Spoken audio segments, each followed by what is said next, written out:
Smash like. Hello, everyone. I'm here with Gern Blanston. How are you today, Gern? Hey, Pat, good to see you again. Great to see you too. Well, we have a treat in store, at least treat for me. One of my favorite movies, Blade Runner from 1982. Wow. Mm-hmm. I mean, you say the word classic, it's so trite, it just, but there's so many things that came out of this movie. There's so many people who took ideas from it. It was a seed for so many other stories. This universe is tied into other universes. They say the alien universe. There's just such an ecosystem that just that's a big catchphrase right now in our time, but it really is. There's so much that this generated. Yeah, so when I went to see it when it came out in '82, would I have seen it if Harrison Ford hadn't been in it? I'm not sure. I mean, So that was a big plus at the time. you actually saw this on screen in 1982. Sure, yeah. That's great. See, I Yeah. did too, but it was like a big ordeal for me because it was an R-rated film, and I was a couple years shy of the age, and my parents were a little strict about that, and I read the book. So I read the book, Oh, the novelization. Well, the book. I mean, the story that's based on. It's based on a Philip K. Dick story. If nobody knows that, that had been around for a long time, but I was unaware of it. But there was a serialized like novel release that had like all the Blade Runner artwork on the front and that sort of thing. And I picked that up and just devoured it, and begged my father to let me go see it. And he took me.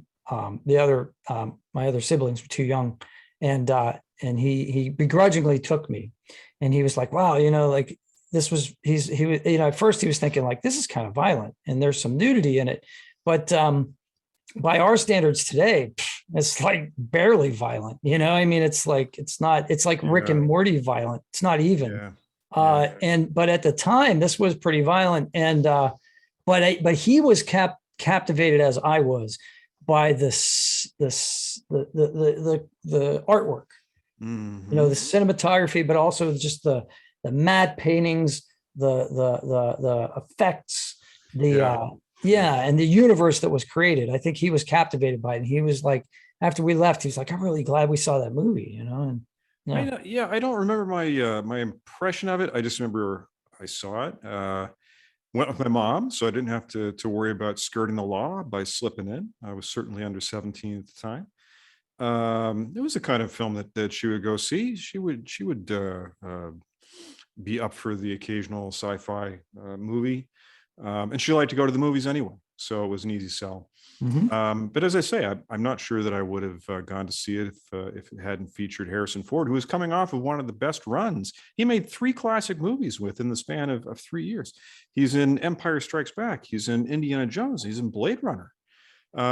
Phew, a series of hits for one actor.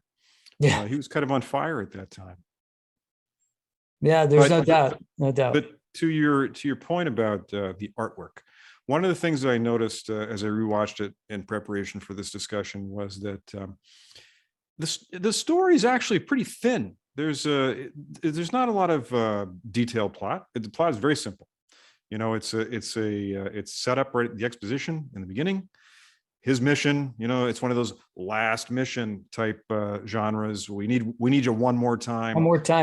one more time to get these four escaped replicants, and that's what happens through the rest of the film. But why is it classic? Because this plot is, I don't know, the plot's not all that memorable, but the world building, another phrase that is in heavy use these days, the world building for this Los Angeles of the future is so complete. It is so solid feeling. This movie is all about atmosphere, Yes, shadows, yes. gloom, and reality, like gritty reality. Another word we like to use now. Everything's got to be dark and gritty. Blade Runner is one of the original dark, gritty science fiction films. Yeah. Up to that point, well, science fiction films in Hollywood were just starting to get, quote unquote, gritty. Probably starting with Alien, things are no longer clean and pristine and silver ships with fins. Yeah. Now they're more realistic. They're like lived-in worlds. People have been in these buildings, spaces, vehicles for a long time. They've accumulated grime and dirt in the crevices. And Blade Runner is one of the dirtiest on-screen science fiction worlds probably ever created. Yeah, there's no doubt. And it's like you said, it's LA, right? And it's 2019. So November. We're ways out from 1982, right? So this is it's near future, but it's distant enough that things have changed. And we know something's amiss because it's LA and it's raining Perpetually. Right? All the time. Right. And man, people in LA wish it would rain like this. They're dying out there. They got, wildfires in the hills and there's no water. There's water rationing. I mean, like, so we know that something has happened from our day and age, like something climatic has happened. And we're introduced to the city, the skyline, which everybody knows the LA skyline, right? But we're introduced to the skyline and there's these, belching like sulfurous fires going off. What's going on there? Why is this happening? Why are they why is somebody burning like things coming, gas coming out of smokestacks and things? It just, LA's known for its smog, but now we're like, creating that artificially, I mean, even more so, it's dark from the get-go.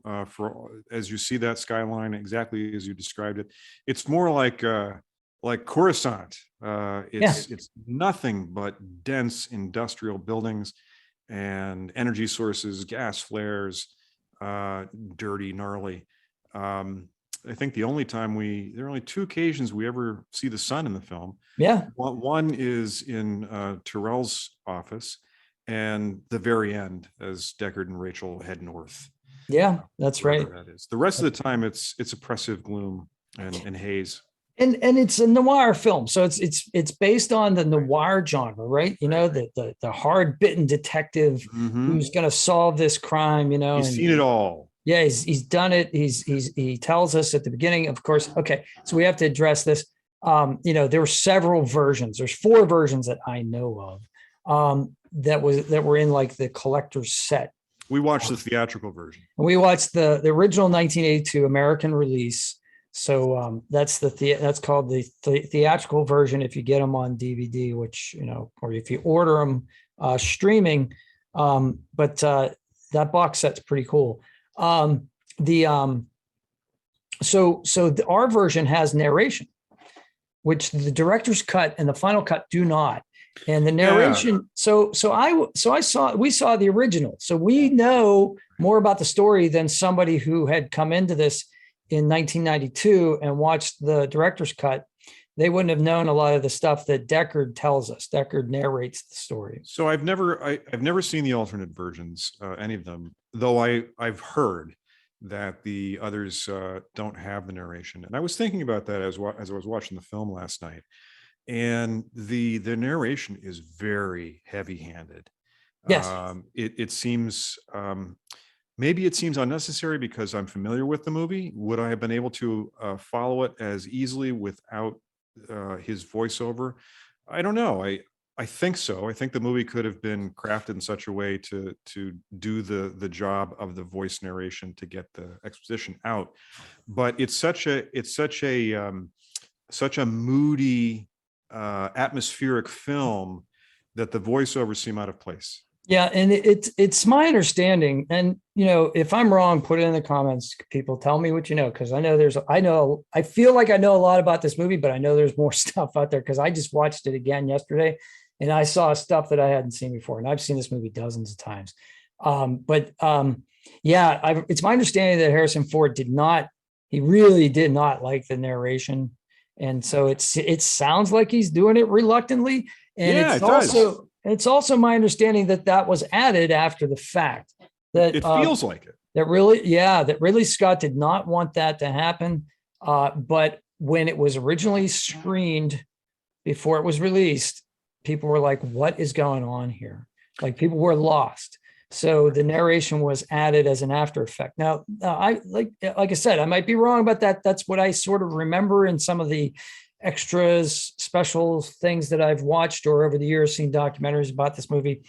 And again, I might be wrong about that, but sure feels like it, doesn't it? Yeah, it feels superfluous, and it actually kind of hurts it, because again, the movie is so heavy on atmospherics and mood that those voiceovers break it. And also, he's saying things that are very obvious. So, for instance, Yeah. The captain constantly refers to the replicants as skin jobs, which of course is a nasty epithet. Yeah. And we get the idea that, one, it's an epithet, and two, the captain is a man who's very loose with the mouth, old style cop, and the voiceover tells you he's the kind of guy that would use the N-word to describe a black man. Like, So I get that. It didn't actually need to be said. here's the thing about skin job I just thought about today. Again, like, it's been how many years I have watched this movie, and I just thought about today. If he says skin job, and he says that in a derogatory sense, then does that mean there are replicants without skin? I guess it implies to me that there are replicants who are not nearly as realistic, kind of like Battlestar Galactica. In fact, Battlestar Galactica stole that phrase to describe. So you have the metallic Cylons who look like classic robots, and then you have the ones that look perfectly humanoid. Yeah. And they definitely applied that epithet. Is that a nod to the movie? I think so. Absolutely. And it's not just that, but there's so many phrases from this movie and scenes that have just become part of our culture because it's so widely known. Right. And it's shorthand to say that, Right. The game Fallout 4 came out in 2015, 14. I forget, but but I played that extensively as well. And there's a plot line in there that involves 3 different stages of robots, and the final stage look like humans. And the words, I don't know if the exact word skin job comes up, but there's definitely a sense of dealing with social tension.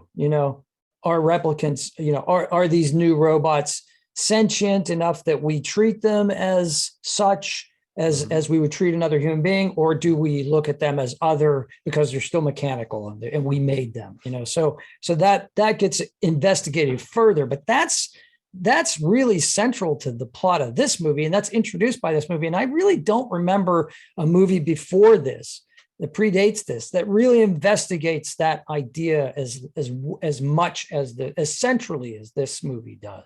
So it packs a lot in a short period of time. And I don't know whether it was a screenwriter or Ridley Scott who made decisions on what to keep and what to just infer. One of the big inferences that isn't explained at all is the Offworld Colonies. So it's the near-term future. And I think twice there are references made to a lot of people have left. JF is in this abandoned apartment building. There's plenty of space for people in LA because so many people have left, presumably for the off-world colonies. Roy talks about seeing things in very distant locations, not within our solar system. These off-world colonies, they're not local in this. They're not Mars. They're not, they're nowhere close. So the implication is that deep space travel is possible, and another great planet or series of planets has been found, and the wealthy people can now get there pretty easily. Not just never addressed in anything, but it's just a passing reference. Yeah, it's the wealthy, the healthy as well. So because JF has a deteriorating condition, right? Methuselah's syndrome, he calls it. Right. He's only 25. It's pretty obvious that William Sanderson's not 25 when this movie's being filmed. Right. At least he's not made to look that. He's made to look much older. And it's kind of a shock when we hear that. Mm-hmm. But that actually makes him and Pris and Roy, like, that gives them something in common. And we're not going to talk really, I don't think, in this about the sequel, but we can't not mention it because that would just be glaringly, an oversight. Mm-hmm. But 2049, that one of the things that I really wanted to see was the off-world colonies, Right. or at least in someone's visual memory, or somehow introduce it. Because when Roy has that speech at the end where he talks about those things, attack ships on fire off the shoulder of Orion, I cannot tell you how many ideas that spawned for me over the years, just visually, So and as we would say we never now, get to see it. And maybe it's good because it would never like hold up to anything that I would have imagined. But still, like, take a stab at it, guys. Like, come on. It's like so many things in fiction that what you imagine is always better than what can be shown on screen. But as we would say today, Roy has seen some things. Things that you people wouldn't believe. And you people, and there, I don't know if that phrase has the racial overtones that it has today, but when you say something like that, when you put yourself and you address somebody as an other like that, that is not acceptable in our society today. In 1982, was that, as glaring? I don't know, but it's there's so much play here between Roy and Deckard, and then obviously the ultimate question is Deckard a replicant, right? Oh, we're getting right to the heart right off the bat. Well, I mean, we can't like gloss over that either. We could try to save it to the end, but I don't want to forget it, Okay. So, again, not having seen the other versions, I'm given to understand that the other versions make it much more suggestive that he is. I found nothing in the theatrical release that suggests that he was, except there is one line and one line only. Rachel says to him in his apartment, "Have you ever taken this test yourself?" He doesn't answer the question, and things move on. And she goes to the piano and begins playing. He's asleep. He wakes up, and he just joins her at the piano and says, "I dreamt music." I looked for some meaning there. Is it embedded memory just like Rachel has? I couldn't find anything there. So in this cut, he's not.